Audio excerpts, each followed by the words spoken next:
दीपक रंजन जी, प्रवक्ता समाजवादी पार्टी, आपका बहुत स्वागत है। दीपक जी, सपा के लोग किसका फायदा पहुंचाना चाहते हैं? आप बीजेपी को फायदा पहुंचा रहे हैं। बागेश्वर में आपने ऐसा ही किया, मध्य प्रदेश में आप अपने उम्मीदवारों को उतार करके वैसा ही कर रहे हैं। और चलिए, आपने उम्मीदवार उतारा, लेकिन इसके साथ ही जिस तरीके से अखिलेश यादव आग उगल रहे हैं कांग्रेस के खिलाफ, वो बीजेपी और कांग्रेस को एक ही तराजू में तौल रहे हैं। ऐसे में अब आप अपना पक्ष रख दीजिए कि आप फायदा किसको पहुंचा रहे हैं। क्या आप बीजेपी के बराबर ही कांग्रेस का आकलन करते हैं? और अगर आकलन करते हैं तो आने वाले चुनाव में जो अखिलेश जी कह रहे हैं कि लगता है कांग्रेस सपा के साथ गठबंधन नहीं चाहती है, तो क्या आप उस रास्ते पर जाते हुए नजर आ रहे हैं?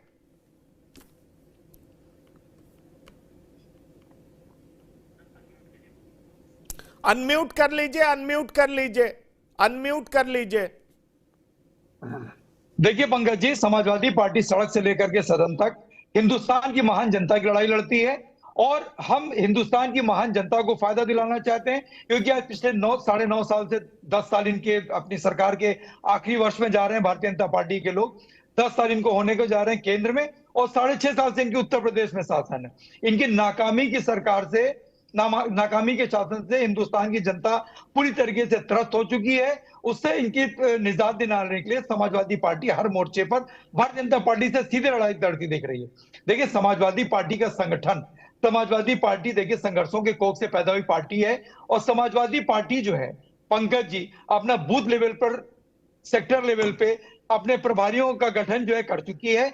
और आपने अभी जो हम लोग का राज्य कार्यकारिणी की जो बैठक हुई, उसमें सभी विधानसभा में एक एक पदाधिकारियों को, जितने भी उत्तर प्रदेश में मेरा सवाल दीपक जी, मेरा सवाल सीधा है। वो आप बहुत अच्छा काम कर रहे हैं, आप संघर्षों से पैदा हुई पार्टी हैं, इसको हम डिनाई नहीं कर रहे। मेरा सवाल आप पर सीधा है, आपसे सीधा है कि क्या आप फायदा बीजेपी को पहुंचा रहे हैं?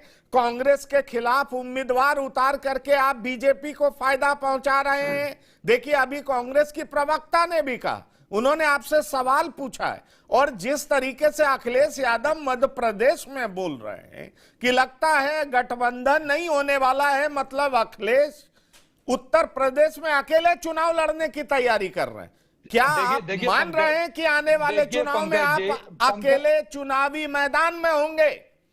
देखिए पंकज जी, दोनों पार्टियों का उद्देश्य एक ही है कि भारतीय जनता पार्टी से हिंदुस्तान की महान जनता को निजात दिलाना। आज जो तो अगर दीपक जी उद्देश्य एक ही है, फिर आप क्यों कहते हैं कि कांग्रेस जो काम ईडी सीबीआई के साथ करती थी वही बीजेपी कर रही है? फिर आप क्यों कहते हैं लगता है कांग्रेस समाजवादी पार्टी के साथ गठबंधन नहीं चाहती है? क्या आप क्यों कहते हैं कांग्रेस ओबीसी विरोधी है? आप क्यों कहते हैं राजीव गांधी ने मंडल का विरोध किया था? आप क्यों कहते हैं जातीय जनगणना में अड़चन कांग्रेस ने ही डाला है? ये हम नहीं कह रहे हैं, आपके राष्ट्रीय अध्यक्ष कह रहे हैं। इसलिए मैं आपसे पूछना चाह रहा हूं, ये आरोप आप कांग्रेस पर भी उतना ही लगा रहे हैं जितना आप बीजेपी पे लगा रहे हैं, इनफैक्ट कांग्रेस पे ज्यादा लगा रहे हैं। तो मैं आपसे सीधा सवाल पूछना चाह रहा हूं, और मैं ही नहीं पूछना चाह रहा हूं, कांग्रेस की प्रवक्ता भी पूछ रही कि आप फायदा किसको पहुंचा रहे हैं? पंकज जी, मुझे लगता है कि 1 घंटे की डिबेट में 40 मिनट तो आप ही बोलते हो। विपक्ष को भी बोलने का मौका दिया करो। मेरी बात खत्म हो जाए उसके बाद आप बोलिए, पूरा बोलिए, फिर हम जवाब की बात सुन लें, फिर हम उसका जवाब दें। आप बीच में इस तरीके से इंटरप्ट करोगे तो मुझे लगता है कि 40 मिनट अगर आप ही बोलोगे तो 20 मिनट हम लोग जो है एकदम चुप मार करके बैठे रहे, विपक्ष के लोग सदन में भी ना बोल पाए और आपके सम्मानित चैनल के डिबेट में भी ना बोल पाए, फिर विपक्ष की आवाज आप लोग सब लोग मिलकर क्या कर दबाओगे, तो विपक्ष कहां जाएगा आप बताइए। देखिए पंकज जी, राज्यों के स्ट्रेटजी, राज्यों की पॉलिसीज अलग होती हैं।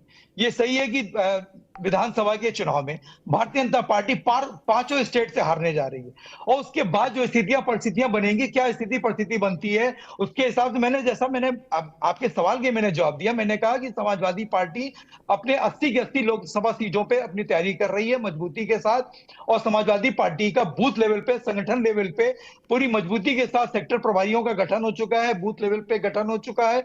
तो हम लोग चुनाव की तैयारी का गठन कर देंगे। हम कार्यकर्ताओं का काम है पार्टी को मजबूती प्रदान करना और हर गली गली गांव गांव जाकर के पार्टी का प्रचार प्रसार करना और बूथ लेवल पर पार्टी का गठन करना। लेकिन देखिए अब उसके बाद ये शीर्ष नेतृत्व इंडिया जो इंडिया मोर्चा बना है उसकी कोऑर्डिनेशन कमेटी के में क्या बैठक होगी, सीट शेयरिंग पे क्या बात होगी, क्या नहीं बात होगी। तो ये बात तो देखिए शीर्ष नेतृत्व तो क्या कह रहा है, जब हम राज्यों में चुनाव लड़ रहे हैं और आपने देखा होगा अभी हमारी आदरणीय सुधा मिश्रा जी ने कहा, बागेश्वर का इन्होंने उल्लेख किया। देखिए बागेश्वर में हमसे समाजवादी पार्टी ने से किसी ने समर्थन नहीं मांगा था और रहा सवाल इनके जीत का और हार का, ये जितने वोट से हारे हैं उससे बहुत ज्यादा कम वोट हमको मिला। और जो घोसी में मऊ में जो बाई इलेक्शन हुआ वहां पे बकायदा हमने अपने घटक दल को, अपने अलायंस पार्टीज को मैंने समर्थन किया। मैंने उनसे पत्र, हमारे प्रदेश अध्यक्ष जी ने बकायदा उनको पत्र लिख करके कि इंडिया मोर्चा यहाँ पर चुनाव लड़ रहा है, इसलिए आपके समर्थन की हमें आवश्यकता है। लेकिन फिर भी आपने देखा होगा कि कांग्रेस पार्टी का कोई एक शीर्ष नेतृत्व तो वहां पर घोसी उपचुनाव में वहां पे चुनाव लड़ने नहीं आया। लेकिन यह था कि इनके प्रदेश अध्यक्ष जी ने एक पत्र लिख करके अपना समर्थन जरूर दिया। लेकिन बागेश्वर में उसके बाद से आपने प्रदेश अध्यक्ष जी के आपने बोल देखे होंगे। देखिए पंकज जी, आजमगढ़ सीट हमारे लिए हमारी भावनाओं से जुड़ी सीट है, क्योंकि वहां पे आदरणीय हमारे श्रद्धेय नेताजी जो आज हमारे बीच में नहीं है लेकिन विचारों से आज भी वो जनता है, उनकी छोड़ी हुई सीट है, वो वहां से चुनाव जीते थे। हमने तो कभी अमेठी के ऊपर प्रश्न नहीं उठाया। तो जो भाषा बीजेपी की अगर वही भाषा कांग्रेस बोल रही है, पिता पुत्र में आप जो है कह रहे होगे जो पिता का अपने सम्मान नहीं कर पाया, अरे पिता का कैसे सम्मान होता है। सारे विधि विधान के साथ आदरणीय अखिलेश यादव जी ने उनकी सेवा की, जिस टाइम वो बीमार से यहां से लेकर के दिल्ली तक सारा काम छोड़ करके दिल्ली में पड़े रहते थे वो। उसके बाद जब उनका देहांत हुआ, सारे रीति रिवाज, सारे रिचुअल्स के साथ जो उन्होंने उनकी अंत्येष्टि की और सारे रिचुअल्स उन्होंने निभाए। तो उस पर अगर देखिए कोई कुछ कहेगा तो उस पर तो लगाम ऊपर से भी लगानी पड़ेगी। और उसका मध्य प्रदेश में आपके जो वहां पे पूर्व मुख्यमंत्री आदरणीय कमलनाथ जी, पूर्व मुख्यमंत्री आदरणीय दिग्विजय सिंह जी ने, हमारे शीर्ष नेतृत्व को, बड़े बड़े लीडरान को आपने एक एक 1.5-2 बजे तक बिठा रखा। उसका जो मेरी जीती सीट थी 2018 में जो सीट हम जीते थे उस पर भी आपने कैंडिडेट खड़ा कर दिया। और पंकज जी आप तो खैर बहुत वरिष्ठ पत्रकार हैं, आपको सारी चीजें याद होंगी। 2018 में कांग्रेस पार्टी को जब सरकार बनाने के लिए जब महामहिम राज्यपाल को समर्थन पत्र देना था तो समाजवादी पार्टी ने बिना देर किए, बिना सोचे, अविलंब जो है बिना शर्त के हमने जो है आपको अपना समर्थन पत्र दिया था। और जबकि कांग्रेस पार्टी ने कहा था कि हम आपके जो एक विधायक जिन्होंने हमारा इस क्रूशियल टाइम पे हमारा समर्थन किया, मैं इनको मंत्रिमंडल में शामिल करूंगा, उनको भी इन्होंने मंत्रिमंडल में शामिल नहीं किया, फिर भी हम लोगों ने कुछ नहीं किया। अरे आप बात करते रहे, हम तो 6 सीट मांग रहे थे, तो 6 सीट हम वो मांग रहे थे जहां पर पंकज जी हम 1 सीट पर हम चुनाव जीते थे और 5 सीट पर 2018 में हम दूसरे नंबर पे थे और सीधे हमने लड़ाई लड़ी थी। तो अगर ये चीज पहले बता दी गई होती। चलिए, मैं आपने गठबंधन की बात कही और गठबंधन धर्म निभाने की बात कही। समाजवादी पार्टी से बेहतर आज तक गठबंधन धर्म किसी ने नहीं निभाया होगा। आप 1993 से उठा करके देख लीजिए, उस टाइम बहुजन समाज पार्टी के सिर्फ 6 या 7 विधायक हुआ करते थे और हमने उनको 1993 के चुनाव में 166 सीटें देने का काम किया।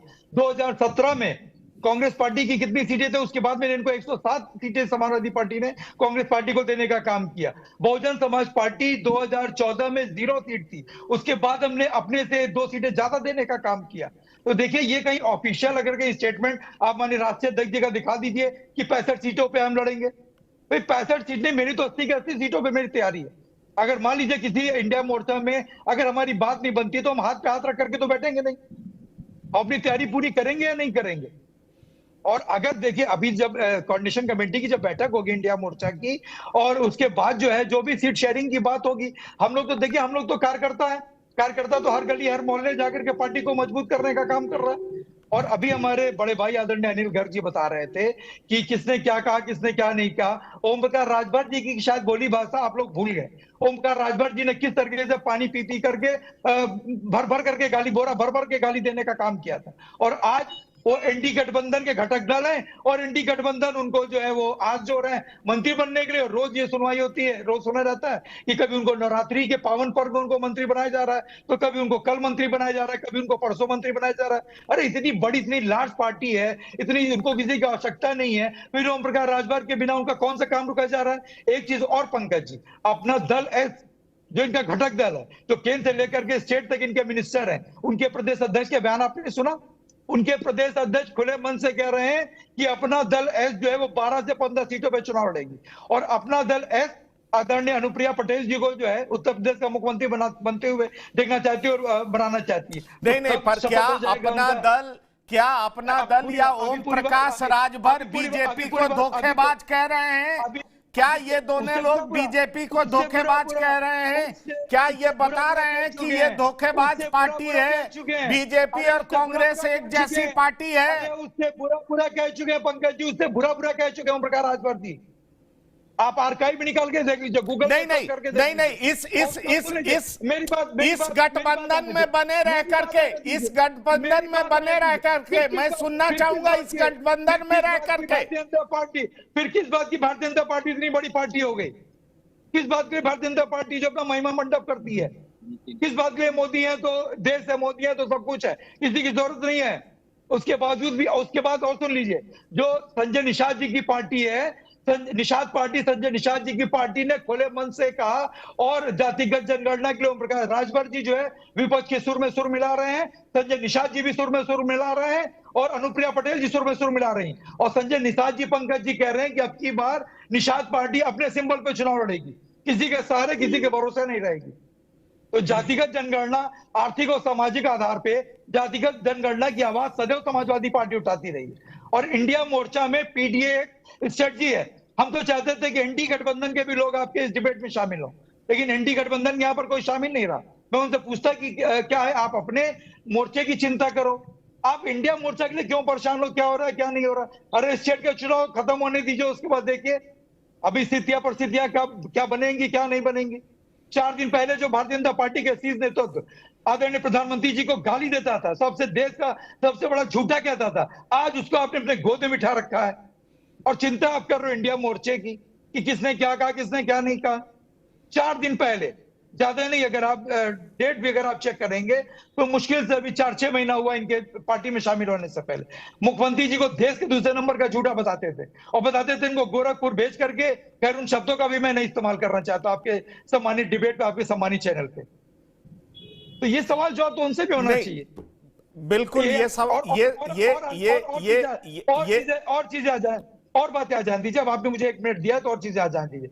मिजोरम के मुख्यमंत्री, अभी हमारी बहन सुधा मिश्रा जी ने बिल्कुल सही कहा, मिजोरम के मुख्यमंत्री आपके साथ, आपके घटक दल है और आपके साथ जो मंच शेयर नहीं कर रहे हैं। AIADMK ने आपसे नाता तोड़ लिया, शिरोमणि अकाली दल ने आपसे नाता तोड़ दिया। आपके सरकार में रहते रहते केंद्र में आप तो बहुत विश्वगुरु हैं, आप इतनी बड़ी सरकार है, आपके शिवसेना उद्धव ठाकरे जी की शिवसेना ने आपसे नाता तोड़ लिया, जनता दल यूनाइटेड नीतीश कुमार जी ने आपसे नाता तोड़ दिया। तो आप दूसरे की क्या चिंता कर रहे हो? आप अपने गिरबान में झांक करके देखो। जो देखिए पंकज जी, जो उंगली आदमी दूसरे को उठाता है ना, तो एक उंगली दूसरे पर उठती है और 3 उंगली उसके तरफ उठती है।